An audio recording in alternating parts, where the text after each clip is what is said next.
many of you will remember Robert, but he spoke to London Forum in December 2018, I think it was, on blockchain and the cryptocurrency. He's always strikes me as being slightly ahead of the game in terms of his thinking. And again, he spoke on behalf of Forum to the Singapore membership in Singapore back in 2019. And we were chatting about sort of September, October time, I think it was, Robert. And you'd just written a blog on the passion economy, about which I knew nothing. But I found it completely fascinating, the blog, and hence my invitation for you to come and talk further to us today. So thank you very much indeed. And pleasure to be here. I know that you have invested significantly in the passion economy. So let's get straight to it and ask you, what do you mean by the passion economy? Well, first, I would say you know everything there is to know about the passion economy because you are living it. You're the embodiment of it. But we'll get into that later. I think the classic definition of the passion economy is gives the ability of individuals to monetize their skills. But I think I would go way beyond that. That it's really the ability for individuals to do what they love and to make money from it. And I think that really kind of presents this new intersection of entrepreneurship and the job. And so it's, some people call it the creator economy. I like the word passion because I think that's at the heart of it. It's really, you're doing what you love and you're making money from it and even able to scale a business as opposed to just having some small business that pays the bills. You can really scale it up into something that's quite big and not be reliant necessarily on the classic workforce, as I call it, the workforce era of corporations and do what you love. Yes. I want to come back to the or come on to the scaling issue later, if I may, in this discussion. But first of all, you also describe in the blog this new concept of passionware, so which you loosely describe as sort of software being computers, if you like, and hardware being tools, and now passionware. Take me through that. Yeah, exactly. It's the evolution from software and hardware, where passionware are really a set of tools that enable the creation of products and services from your own creativity, from people's own creativity, and divide that into a number of different subsets. There's what I would call the infrastructure. Small business, an individual, I would say they would do everything a big business could do. It's just a question of ability. And now, because of technology and tools that we have available, that's in our midst. We can do anything, almost anything we want as a business with infrastructure. You can do marketing. You can run a website.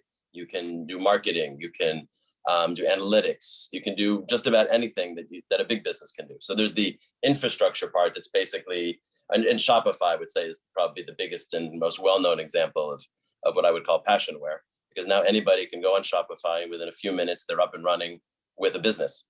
And Shopify has been around for a while, preaching this for a while, and only now is it's reaching the heights as entrepreneurship kind of catches up with what they've been talking about. So there's the infrastructure side of the passion economy, and that's sort of the back end, nuts and bolts, internal.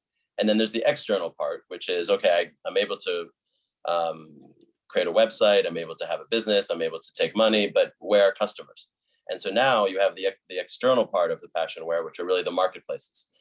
The ability to go to whatever you are, whether you're an artist and you can go on Etsy, you're a writer, you can go on Substack, you're a fitness guru, you can go on something there. And so there's a wave of marketplaces that allow you to basically digitize yourself actually and sell yourself using those back-end tools that the infrastructure provides. And then there's also things in the middle, which are the platforms. You can also go in. You can go on, of course, the classic is you can go on YouTube, you can go on Instagram, you can be an influencer. I was making a joke that it used to be most kids, if you ask them what they want to be, it's an athlete.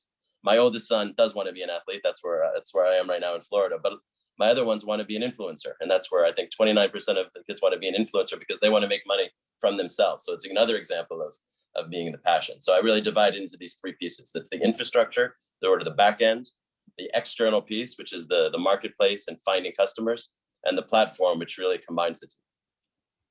Yeah, thank you for that. So I'm interested in this transition of work, not least because obviously I've led that myself. I mean, when I first set up my first business, and I was 22, I think, the way to promote my business was to print 5,000 leaflets and stick them through the doors of the businesses that I thought might be attracted to my service.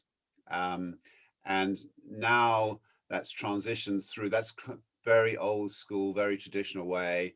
And then we moved into the gig economy, if you like. I mean, much further on, but much nearer to where we are now. So what you're talking about in terms of passion economy, passion where does that, is that just an evolution of the gig economy? Where's that? I'd say it's a bit of an evolution, but it goes, I think it's more revolutionary than evolutionary, because the gig economy, I don't, to be honest, I'm not sure it's anyone's passion to be an Uber driver. It was, you could control your schedule, you could do it as a second job. So there were benefits, maybe a bit more scale than your example of dropping off leaflets, but still probably not your passion, to be honest. So I think, and a lot of the gig economy vendors have really become corporations by another name. Even in California, there was a whole thing recently about whether they actually would be treated as such. And so, I look at companies as one big middleman, and nothing wrong necessarily with that. But you do have this, they're the ones that have the scale, they have the access to the customers, they have the capital. And so if you're an employee working for a corporation, you are working for that's how you're able to reach customers, not on your own, but via the customer. And I think the passion economy changes everything, where, like you said, instead of having to run around and put envelopes and stickers in people's doors, you can go and do it yourself, and you can really reach scale. There's no limits, right? There's literally no limits to what you can reach. So I think it's really the next form of entrepreneurship and really work. And I always use you as an example, and my brother. So I'll use both for a second. My brother is a journalist for the Boston Globe, or actually was a journalist for the Boston Globe. Huge amount of followers, covered politics, but he just happened to be a contractor. And so when they were cutting costs, contractors were the first to go. It didn't matter about popularity or anything. So for 48 hours, he was completely bummed. Like, oh, what am I going to do now? And years ago, he would have been bummed for a lot more than 48 hours. Would have had to go and get a job and do the whole thing. And basically spent the weekend, checked out Substack, which, if anybody knows, is a newsletter where you can create your own newsletter. I have one. I literally did it in 24 hours. You can charge, not charge. And so that's what he did. 48 hours later, he had it up and running, or at least planned to go up and running. He was able to, not only that, but so he figured out I could take 5% of my followers that I'm getting through the Boston Globe will allow me to go reach out to them. And if I get them to pay me $30 a year, I'll make as much money as I was making before. And I'll be enjoying it. I won't have any filter. No one's editing my stuff. I can do it 3 times a week, 3 times a day, whatever I want to do. And he can even hire people.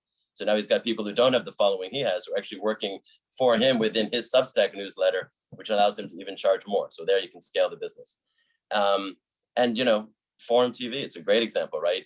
You put on these amazing events in London and Singapore, which, as you said, I had the benefit of speaking at. And but they were a grind just to put those things together. Once we were there, they were great, but still you're figuring out the food, the drink, everything else. And we were all seeing each other, but we were still doing it, 4 times a year, maybe a bit more. And now look at this. You can, you're doing these things, weekly or every fortnight, as you like to say. And you can completely scale the content. I'm sure you can say it, but I'm sure you are enjoying yourself much more. Yes, it'd be great if we can all see each other, and that will happen at some point. But you basically have moved into a system where you can completely scale the forum, and also wouldn't have necessarily thought about it in this way, just like my brother wouldn't have thought about it, So I think that's one of the, the things that's, COVID has many unfortunates, but that's just completely changed the game with people's mindsets. That was always kind of there, but has unleashed not just the need for it, but now the ability to do it and just think bigger and act bigger. Yeah, no, absolutely. I agree on that. And of course, with the forum, for example, this has just built a new strand, a new dimension to the business. And then when we're allowed to meet again, there'll be we'll go back to what we used to call what we now call in-person meetings, well as the digital program. But I've got a question from Rosalind, so I'm going to ask that in a second, Rosalind. But just as you talk, I mean, entrepreneurship has always been here, Robert. So you know, what is it, a new mindset, or what is what you know, how what is the passion economy? Where's the difference? Yeah, I don't think it's a new mindset. I think at the core, you know, humans are entrepreneurs, right? And that's what we are, and that's why that's why I say that the corporation is kind of one big middleman. So I think what's changed are really the availability of tools. It started from things like AWS, Amazon, which allows anybody to suddenly be up and running with a business. All these things that basically were insurmountable in the past are now just at our feet at very low cost to get up and running.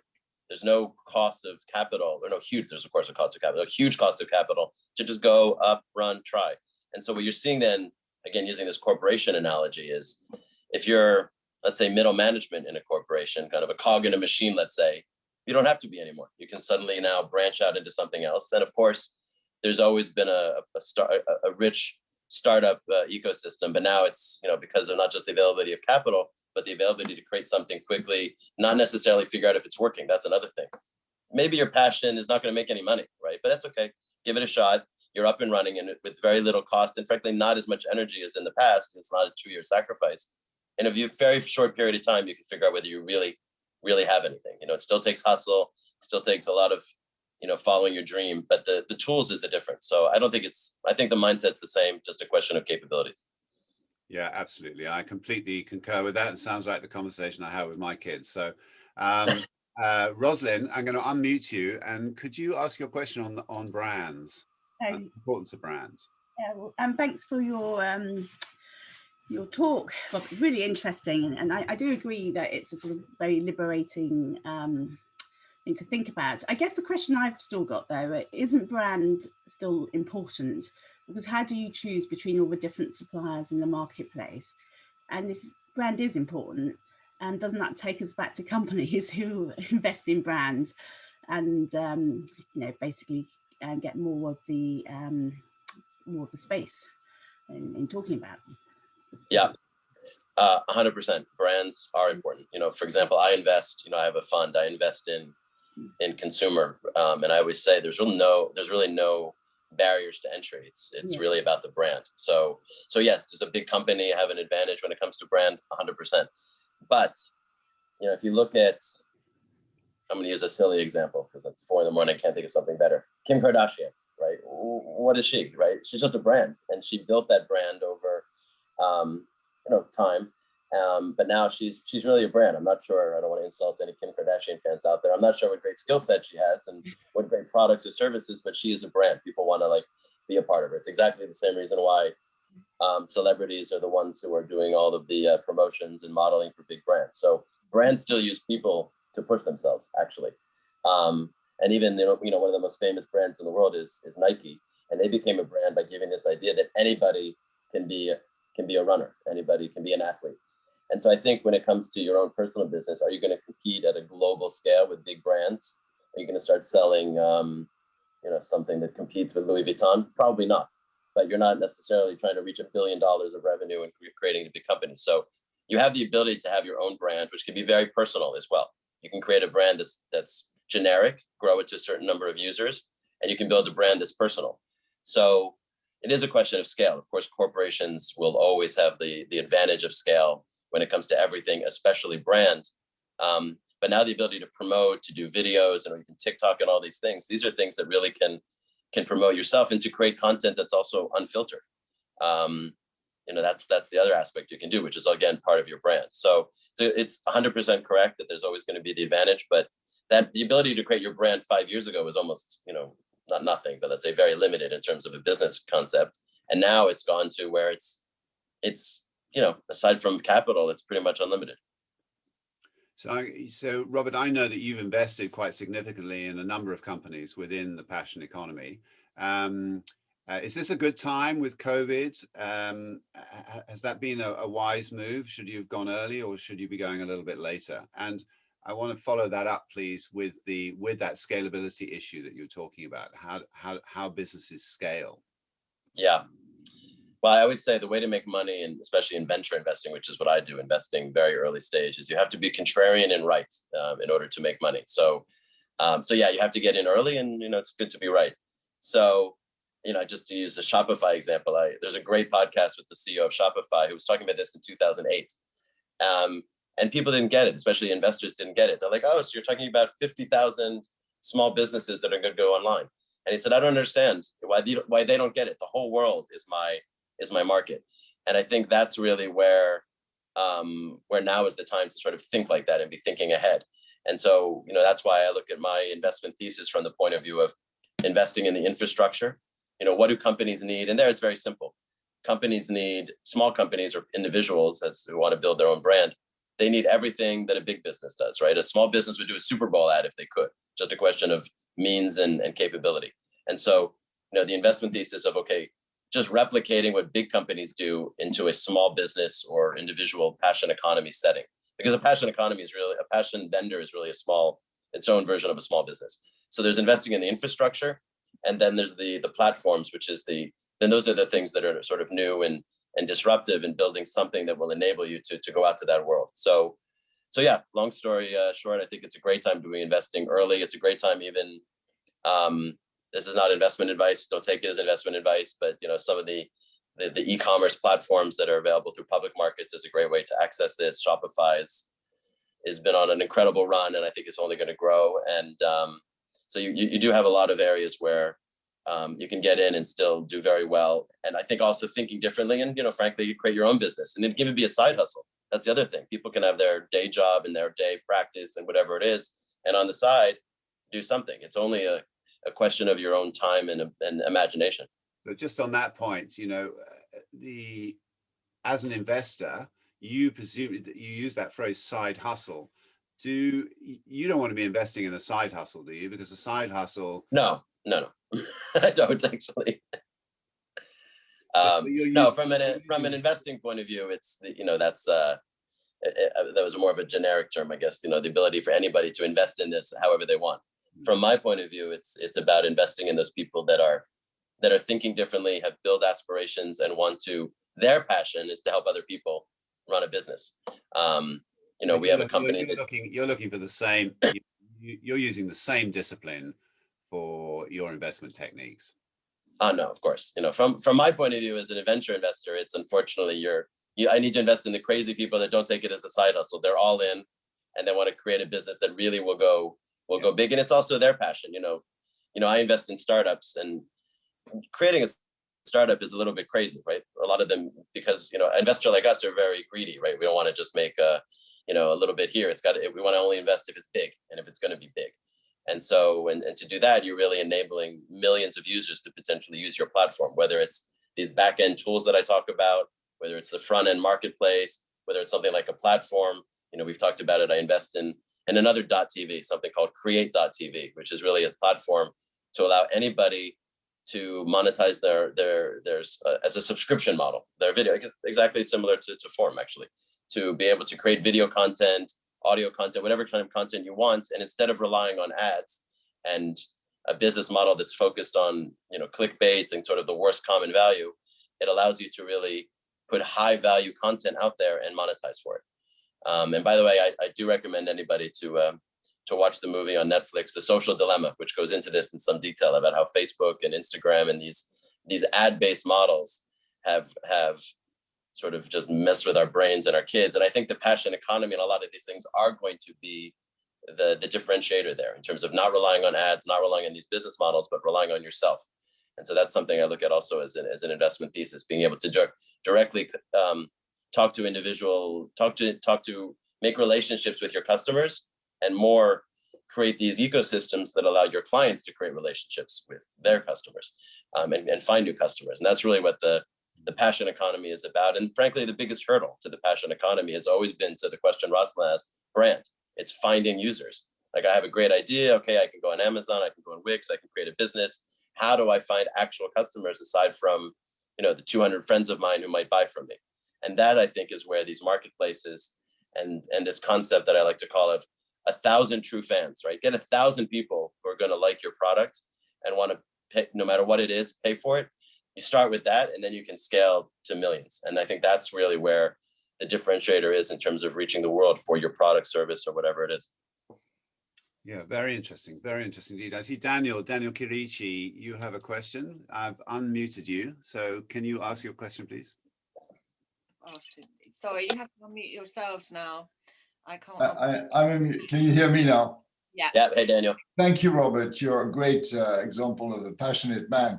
But now, for those who haven't found their passion, there must be, the first question is how to define your passion. And don't you have to sort of sort out your own value system and define your priority values? Can you tell us a little bit about that? How to find your own passion? Yeah. Isn't it about finding your own values and your priorities? Yeah, I think it's, you know, it's a funny you asked that because on a personal note, my son is, I'm in Florida because my son who's 16 plays baseball, great American sport. And he's actually literally at a sports academy in which he plays baseball and goes to school. And, you know, it's not that great in terms of social, you're in the middle of COVID, he's in quarantine. He's only here because he loves baseball. And the question is, are his values, you know, okay, baseball is maybe not the exact example you're looking for, but is that my passion? And sort of trying to decide, is that my passion? And can I actually make a living out of it, right? You know, instead of doing a lot of things, I'm going to like sacrifice. So I think the combination of, you know, we talk in business and making your money is the sort of highlight of the passion economy. But in the end, I think the beauty of the passion economy is it almost implies, you know, doing a passion-based business is it implies that you are following your values and whatnot, right? Maybe, you know, maybe someone has a passion to be a thief and they could create a great business out of that because they could scale it. But I don't know if that's really gonna knock the box on your values. So I think the beauty of the passion economy is a lot of people, let's be honest, a lot of people don't like their jobs for many reasons. That's right. And many of that can be they don't agree with the values of the corporation, their boss, whatever else. And so the ability to, you know, sort of give your own values out there and put it out there as part of your business and as part of your brand, I think is another element of it. I actually hadn't thought about it to ask the question, but I think that is important. Yeah. Thank you. And so, Robert, the generation that is 25 to 35, are they already a much more entrepreneurial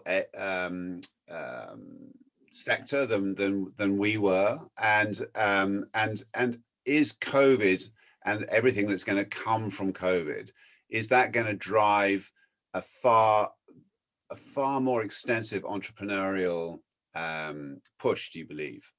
Yeah, no, it's a great question. I would say 30 and under, even, you know, even let's go even further down from 20, 30, because as I said, I don't think the entrepreneurship aspect is different, but the capability is different. And we sort of all, you know, in our age, let's say, grown into this and seen, oh, we can be this or we can be that. They don't even have that evolution. It just happens, right? Just from the get-go, you could be out there with your 14, 15 years old creating content, right? So for a lot of 20-something-year-olds, they've been creating content, one form or the other, whether it's Instagram, Twitter, or whatever else for a long time. And their first, you know, our mindset has always been, and this is what I wrote in the blog, it's always kind of what I call the end of the workforce era, which is personified basically in your average 20-year-old. Because our mindset was always, you know, go to college, go to university, get a job, right? And maybe you'll do something different and be an entrepreneur, right? And go run your own business. Like, oh, that's different. I think it's the other way around now. It's most people think, oh, I can actually do whatever I want. And if it doesn't work, then I can go and be an employee somewhere. And I think that's the mindset that's changed. It's not, and for them, it's not even a mindset change. It's just for us, it's a mindset change looking at them, but it's just the way they've grown up and the way the world has come to them. And that's a function of technology and everything else. And so that's really the sea change. So I think COVID has, of course, accelerated that because COVID has forced that upon people. So a lot of 20-something-year-olds kind of have that in their nature. You know, my brother is a great example. In his 40s, you know, he hadn't thought about it and suddenly it happened, and, you know, probably related to COVID because of cutbacks. And now look at, I can be an entrepreneur. And so I think the fact that people, I wrote this in the blog as well, in March when, you know, basically March is when the US really started feeling COVID. And what did employers do? They started cutting massively. It's the first thing you can do, right? Cut employees, cut wages. And people don't have much choice. And by the way, the stock market has completely rewarded those companies, right? Focus on profitability, you know, unemployment at X% doesn't matter. And so I think that's been the eye opener for, you know, everybody, not just 20-year-olds who kind of grew up with this, but now it's the eye opener for everybody that this is not the stable environment that we were taught it is. It's actually unstable. And the only, you know, one of the themes of, or one of the slogans, for example, that Create.tv uses is, the only business they can't turn off is you. And that's really in a nutshell, the passion economy in some ways, right? You're your business. Nobody can shut it off. Yeah, absolutely. And a question just coming in from Jeremy. Forgive me, Jeremy, if I ask it for you because we're short of time here. But Jeremy writes, I understand how cheap it is to set up the back end, but how do you reach the customer? You sort of alluded to that slightly. You have to pay, question mark. To scale, you definitely have to pay, of course. But you can, I think, you can start at least without having to pay a lot. You know, this concept of, as I call it, 1,000 true fans. You know, for anyone who wants to start a business, or maybe 100 true friends, start with 100 people that are willing to give you money for your product or service. And that you can find, and I think you could even get to 1,000, let's say, for, you know, very low cost, right? You know, not just friends and family, but through whatever, unfortunately, through the big vendors, right? Instagram, Facebook, LinkedIn, etc. And then, yeah, in order to build your business, you have to scale. But for example, one of my businesses, just as an example, is it provides financing for small businesses for their marketing spend. And this is something that's completely new, right? In the old days, even if you were a big company, but certainly a small company, if you wanted to have anyone lend you money, you needed hard assets. Yeah, okay, I'll lend you money, but can I take something? Can I take real estate? What can I take as a bank? And now you have these alternative financiers out there who understand that an e-commerce business, which is really passion economy, is really another, you know, example of an e-commerce business. It's predicated, its scale is predicated on your ability to spend money on marketing. I can figure out how to spend $5, I can get back 10. And now people will finance that. And that's another complete change. There's no security, nothing. It's just basically financing your marketing so you can grow your business. Which company is that? What's the name of the company? My company is called become.co. And there's a number of them around that are doing this now. It's now a big thing where you can raise money as a small business, get money to grow your marketing. Spell that out for me, Robert. Become bigger, become a better business. Become.co. Okay, wonderful. Well, now we've hit our time limit. There's 1 or 2 downloads from Michael Ledsian, I see there, and Colin Lewis. So if you want to download that now before we end the program, please do so. But this is my opportunity to thank you, Robert, again for speaking to Forum, and for being such a great Forum member yourself. And I really hope that we'll see you very soon. And once again, thank you for getting up at 4 o'clock in the morning. See, this just proves I will do anything to talk to Simon, right? So breakfast on me, Robert. Send me the bill. Thank you so much. Thank you, everybody. Thank you. Thanks, everyone. Stay safe and healthy.